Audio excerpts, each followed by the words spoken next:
నమస్కారం. ఇవాళ తెలుగువాడు గర్వించదగ్గ విషయం,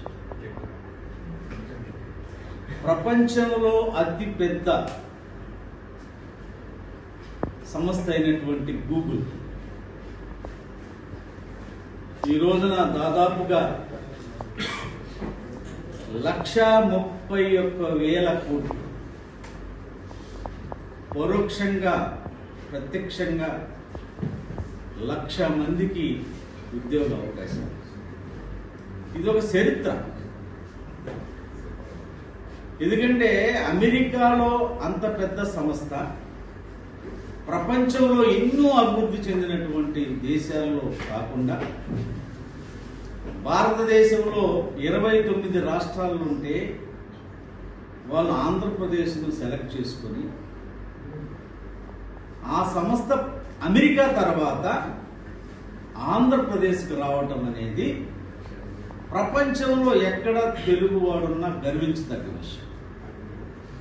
ఇంత పెద్ద సంస్థను ఆంధ్రప్రదేశ్ తీసుకురావటంలో రానున్న రోజుల్లో ఇంకా 10 లక్షల కోట్ల రూపాయలు పెట్టుబడులు పెట్టాలనేటువంటి ఆలోచనతో ఉన్నారంటే తప్పనిసరిగా ఈ కూటమి ప్రభుత్వంలో అనేక సంస్థలు వస్తాయి. ఇక్కడ చదువుకున్న బిడ్డలకు ఉద్యోగ అవకాశాలు ఉంటాయి. ఈ రాష్ట్రం శరవేగంతో ముందుకు వెళ్ళటం ఖాయం. లోకేష్ గారు కీలకమైన పాత్ర పోషించాడు. ఇది స్వయంగా చంద్రబాబు గారు నిన్న చెప్పారు. ఆయన అమెరికా వెళ్ళి గూగుల్ సంస్థతో మాట్లాడి ఆంధ్రప్రదేశ్లో అనువైన పరిస్థితులు ఉన్నాయి,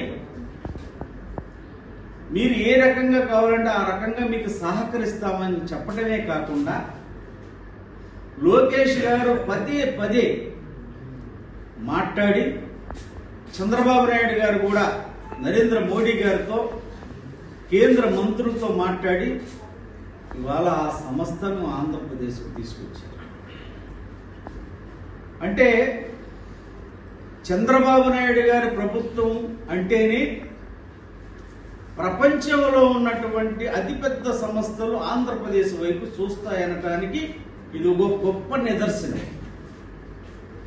గత 5 ఏళ్లలో విధ్వంస పాలన జరిగింది.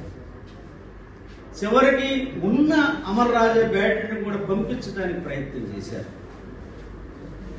లూలు కానీ అనేక సంస్థలు ఆంధ్రప్రదేశ్కు 14-19లో ఒప్పందాలు కుదిరినాయి కూడా.